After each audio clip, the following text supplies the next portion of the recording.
গত 27 নভেম্বর আনুমানিক রাত 9টায় এই ব্যাটালিয়নের অধীনস্থ চকপাড়া বিউপির একটি চৌকোষ টহল দল সীমান্ত পিলার 183 4S হতে আনুমানিক 50 গজ বাংলাদেশের অভ্যন্তরে চাঁপাইনবাবগঞ্জ জেলার শিবগঞ্জ থানাধীন শাহবাজপুর ইউনিয়নের নলডুবি ব্রিজ এলাকায় পাগলা নদীর তীরে বিশেষ অভিযান পরিচালনা করে।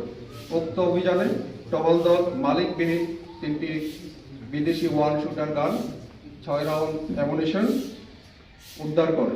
প্রাথমিকভাবে উদ্ধারকৃত অস্ত্রগুলি আমাদের দেশের আভ্যন্তরীণ আইন শৃঙ্খলা বিঘ্নিত ও সন্ত্রাসী কার্যক্রমে ব্যবহার করার পরিকল্পনা রয়েছে বলে প্রাথমিকভাবে ধারণা করা হচ্ছে।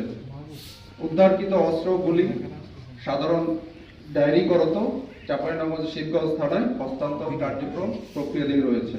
উল্লেখ্য, মহানন্দা ব্যাটালিয়ন অনুসার বিজিবি গত 3 বছরে সীমান্তবর্তী দায়িত্বপূর্ণ এলাকায় অভিযান পরিচালনা করে 15 জন আসামি সহ 30টি দেশি বিদেশি পিস্তল, 392 রাউন্ড অ্যামুনিশন এবং 41টি ম্যাগাজিন আটক করতে সক্ষম হয়েছে।